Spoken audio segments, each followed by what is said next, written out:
Hello ಗೆಳೆಯರಿ, single ಆಗಿರ್ತಕ್ಕಂಥ ಹುಡುಗರು ಅಥವಾ ಆಂಟಿಗಳ ಜೊತೆ ಸಂಬಂಧ ಬೆಳೆಸಬೇಕು ಅಂತಕ್ಕಂಥ ಹುಡುಗರು ಯಾರಾದರೂ ಇದ್ದರೆ ನಮ್ಮ ಚಾನಲ್ನ ಪೂರ್ತಿಯಾಗಿ ನೋಡಿ.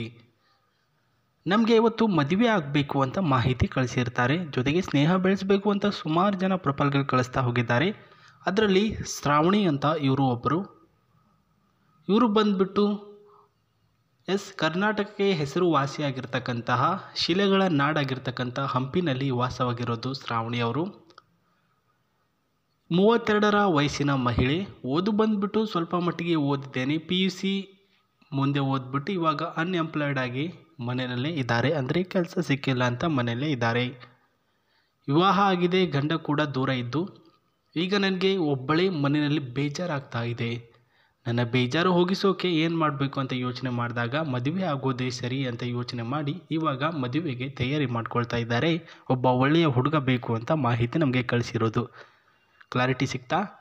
ಚಿಕ್ಕ ಮನೆ ಇದೆ ನಂದು, ಒಬ್ಬಳೇ ಇದ್ದೇನೆ ನಮ್ಮ ಒಂದು ಮನೆಯಲ್ಲಿ. ಇವಾಗ ಒಬ್ಬ ಹುಡುಗನ ಜೊತೆ ಮದುವೆಯಾಗಿ ಇಬ್ಬರು ಕೂಡ ಸೇರಿಕೊಂಡು ಮದುವೆ ಆಗಿ ಒಂದು ಬೆಡ್ರೂಮಲ್ಲಿ ಏನೆಲ್ಲ ಮಾಡಬೇಕು ಅದೆಲ್ಲ ಮಾಡಬೇಕು ಅಂತ ಆಸೆ ಆಗ್ತಿದೆ ಅಂತ ಹೇಳಿದ್ದಾರೆ. ಅಂದರೆ ಒಬ್ಬ ವ್ಯಕ್ತಿಗೆ ಮಹಿಳೆ ಆಗಿರಲಿ, ಗಂಡೆ ಆಗಿರಲಿ, ಹೆಣ್ಣೆ ಆಗಿರಲಿ, ಏನೆಲ್ಲ ಆಗಬೇಕು ವಯಸ್ಸಿಗೆ ತಕ್ಕಾಗ ಅದೆಲ್ಲ ಆದ್ರೇ ಒಳ್ಳೆಯದು. ಸೊ ಆಗಿಲ್ಲ ಅಂದರೆ ಸ್ವಲ್ಪ ತೊಂದರೆ ಆಗುತ್ತೆ ಅಂತ ಹೇಳಿದ್ದಾರೆ. ನೋಡ್ಕೊಳ್ಳಿ. ಸೊ ಶ್ರಾವಣಿಯವರ ಫೋಟೋ ನೋಡ್ಕೊಂಡು ಬಿಡಿ. ನಿಮಗೆ ಇಷ್ಟ ಆದರೂ ಅಂದರೆ ಮೂವ್ ಆನ್ ಮಾಡಿ ಸ್ನೇಹಿತರೆ, ಅಂದರೆ ಮುಂದೆ ನೋಡಿ.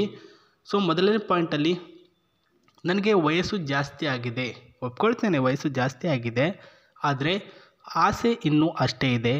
ಏನೆಲ್ಲ ಆಸೆ ಪಡಬೇಕು, ಏನೆಲ್ಲ ಇಷ್ಟಪಡಬೇಕು ಅದೆಲ್ಲನೂ ಕೂಡ ಹಾಗೆ ಇಟ್ಕೊಂಡಿದ್ದೇನೆ. ಅದನ್ನು ನೀವು ನೋಡ್ಕೊಂಡು ಹೋಗಬೇಕು ಅಂತ ಹೇಳಿರೋದು ಎರಡನೇ ಪಾಯಿಂಟು. ಸೊ ನಿಮ್ಮ ಮನೆಯ ಆಸ್ತಿ ವಿಚಾರ ನನಗೆ ಏನು ಕೂಡ ಬೇಡ. ನಿಮಗೆ ಎಷ್ಟು ಆಸ್ತಿ ಇದೆ ಏನಿಲ್ಲ ಅದರ ವಿಚಾರ ನನಗೆ ಬೇಕಾಗೂ ಕೂಡ ಇಲ್ಲ.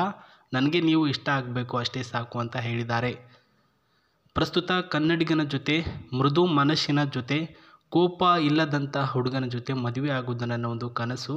ಸೊ ಅಂಥ ಹುಡುಗ ನಿಮಗೇನಾದರೂ ಗೊತ್ತಿದ್ದರೆ ಅಥವಾ ನೀವೇನಾದರೂ ಅವನಾಗಿದ್ದರೆ ದಯಮಾಡಿ ಅವರ ಒಂದು ಮಾಹಿತಿಗಳನ್ನು 39591@gmail.comಗೆ ಇಲ್ಲಿ ಕಾಣಿಸ್ತಿದೆ ಅಲ್ವಾ.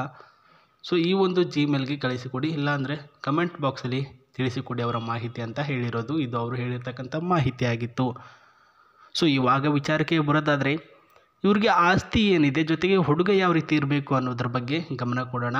ಮೊದಲನೇದಾಗಿ ಸೊ ಅವರ ಒಂದು ಕನಸಿನ ಕಾರು ಆ್ಯಂಡ್ ಮದುವೆ ಆದ ನಂತರ ಈ ಒಂದು ಕಾರ್ನಲ್ಲಿ ಸುತ್ತಾಡೋದು ಅವರ ಒಂದು ಕನಸು. ಹುಡುಗರು ಕೂಡ ಇರುತ್ತೆ. ಒಂದು 20-21 ವಯಸ್ಸಾಯಿತು ಅಂತಂದರೆ ತಕ್ಷಣ ಬೈಕ್ ಬೇಕು ಅಂತ ಅನಿಸುತ್ತೆ.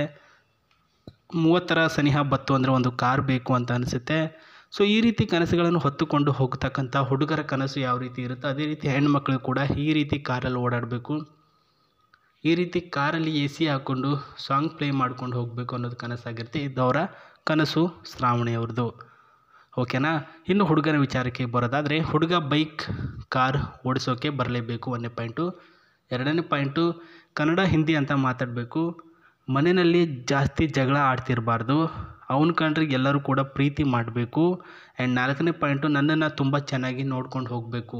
ಕಾಮನಾಗಿ ಎಲ್ಲರೂ ಕೂಡ ಇದೇ ಇಷ್ಟಪಡ್ತಾರೆ, ನನ್ನನ್ನು ಮುದ್ದು ಮಾಡಬೇಕು, ಚೆನ್ನಾಗಿ ನೋಡ್ಕೊಂಡು ಹೋಗಬೇಕು. ಸೊ ಏನೂ ಕಡಿಮೆ ಮಾಡಬಾರ್ದು. ಅದೇ ರೀತಿ ಎಲ್ಲರೂ ಕೂಡ ಇರುತ್ತೆ ಹೆಣ್ಮಕ್ಳಿಗೆ. ಆ ವೇನಲ್ಲಿ ನೀವು ಕೂಡ ಅವ್ರಿಗೆ ಇಷ್ಟ ಆಗಬೇಕು ಅನ್ನೋದು ಅವ್ರು ಹೇಳಿರ್ತಕ್ಕಂಥದ್ದು. ಸೊ ನೋಡ್ಕೊಳ್ಳಿ, ಫಾರ್ಚುನರ್ ಕಾರ್ ಅನಿಸುತ್ತೆ ಇದು. ಇದವರ ಒಂದು ಕನಸಿನ ಕಾರು. ಕನಸಿನ ಕಾರಿನ ಒಳಗಡೆ ಯಾವ ರೀತಿ ಇದೆ ಅನ್ನೋದು ಸ್ವಲ್ಪ ನೋಡ್ಕೊಂಡು ಬರೋಣ. ಆ್ಯಕ್ಚುಲಿ ನಮಗೆ ಬೇಕಾಗಿಲ್ಲ ಅದು, ಸುಮ್ಮನೆ ಒಂದು ರೀತಿ ಕಣ್ಣಾಯಿಸ್ಕೊಂಡು ಬಂದರೆ ಒಳ್ಳೆಯದು. ಸೊ ಈ ಒಂದು ಕಾರಿನ ಒಳಗಡೆ ಇರ್ತಕ್ಕಂಥ ಸಿಸ್ಟಮು, ನಾನು ಈ ಒಂದು ಸ್ಟೇರಿಂಗ್ ತೋರಿಸ್ತಿದ್ದಾನಲ್ಲ, ಆಟೋ ಮ್ಯಾನುಫ್ಯಾಕ್ಚರಿಂಗ್ ಸ್ಟೇರಿಂಗ್ ಆಗಿರುತ್ತೆ ಸ್ನೇಹಿತರೆ. ಎಲ್ಲ ಗಾಡಿಗಳಲ್ಲಿ ನೋಡೋದೇ ಬೇರೆ, ಈ ಗಾಡಿನಲ್ಲಿ ನೋಡೋದೇ ಬೇರೆ. ಡಿಫ್ರೆನ್ಸ್ಗಳೇನಿರುತ್ತೆ ಅದೆಲ್ಲನೂ ಕೂಡ ಚೇಂಜ್ ಆಗುತ್ತೆ. ಅಫ್ಟು ಇದರಲ್ಲೂ ಕೂಡ ಡಿಫ್ರೆನ್ಸ್ ಚೇಂಜ್ ಆಗಿದೆ ನೋಡ್ಕೊಳ್ಬೋದು. ಆ್ಯಂಡ್ ಈ ಒಂದು ಸ್ಟೇರಿಂಗು ವಿತ್ ಇದರ ಲಾಂಗ್ ಲಾಸ್ಟಿಂಗ್ ಡಿಸೈನು ಆ್ಯಂಡ್ ಇದರ ಮಾಡ್ರನ್ ಸೈಜು ಎಲ್ಲನೂ ಕೂಡ ನೋಡಿದ್ರೆ ಅಷ್ಟೇ ಮಾಡ್ರನ್ ಆಗಿ ಚೆನ್ನಾಗಿದೆ ಸ್ನೇಹಿತರೆ. ಇದರಲ್ಲಿ ಆಕ್ಸಿಡೆಂಟ್ ಆಗಲ್ಲ, ಯಾಕಂದರೆ ಏರ್ ಬ್ಯಾಗ್ ಇದೆ ಸ್ನೇಹಿತರೆ. ಆಟೋಮೆಟಿಕ್ಲಿ ಇಲ್ಲಿ ಏನಿರುತ್ತೆ ಪುಷ್ ಆಫ್ ಆಗಿಬಿಟ್ಟು ಏರ್ ಬ್ಯಾಗ್ ಆನ್ ಆಗುತ್ತೆ. ಇನ್ನು ಮೈಲೇಜಿಂಗಿನ ವಿಚಾರಕ್ಕೆ ಬರೋದಾದರೆ ಒಂದು 3,000 ರೂಪಾಯಿ ಡೀಸೆಲ್ ಹಾಕಿದ್ರೆ ಅಫ್ಟು ಇದು ಬಂದುಬಿಟ್ಟು 200 ಕಿಲೋಮೀಟ್ರ್ವರೆಗೂ ಹೋಗ್ಬಿಟ್ಟು ವಾಪಸ್ ಬರುತ್ತೆ. ಅಂದರೆ 400 ಕಿಲೋಮೀಟ್ರ್ ಆಯಿತು. ಸೊ ಅಷ್ಟು ಮೈಲೇಜಿಂಗ್ ಕೊಡ್ತಕ್ಕಂಥ ಕಾರು ಅವ್ರ ಹತ್ರ ಇಲ್ಲ, ತೆಗೆದುಕೊಳ್ಬೇಕು ಅಂತ ಆಸೆ ಪಡ್ತಿದ್ದಾರೆ, ಅದು ಮದುವೆ ಆದ ನಂತರ. ಸೊ ನೋಡ್ಕೊಳ್ತಿದ್ದೀರ ನೀವೇ ಹೆಂಗಿದೆ ಇವಾಗಿನ ಹುಡುಗಿರ ಡಿಮ್ಯಾಂಡ್ಗಳು ಅಂತ. ಸೊ ಈ ರೀತಿಯಾಗಿ ಕೂಡ ಎಲ್ಲ ಹುಡುಗಿರ ಡಿಮ್ಯಾಂಡ್ ಆಗಿದೆ. ನೀವೇನಾದರೂ ಒಬ್ಬ ಒಳ್ಳೆಯ ಬಡ ಹುಡುಗ, ಅವ್ರಿಗೆ ಇಷ್ಟ ಆಗುವಂಥ ಹುಡುಗ ಇದ್ದರೆ ಅವ್ರಿಗೆ ಮೇಲ್ ಮಾಡಿ ಕಮೆಂಟ್ ಬಾಕ್ಸಲ್ಲಿ ನಿಮ್ಮ ಮಾಹಿತಿಗಳನ್ನು ಶೇರ್ ಮಾಡಿ ಅಂತ ಹೇಳ್ತಾ ಮತ್ತೆ ಸಿಗ್ತೀನಿ ನಿಮಗೆ. ನಮಸ್ತೆ, ಬಾಯ್.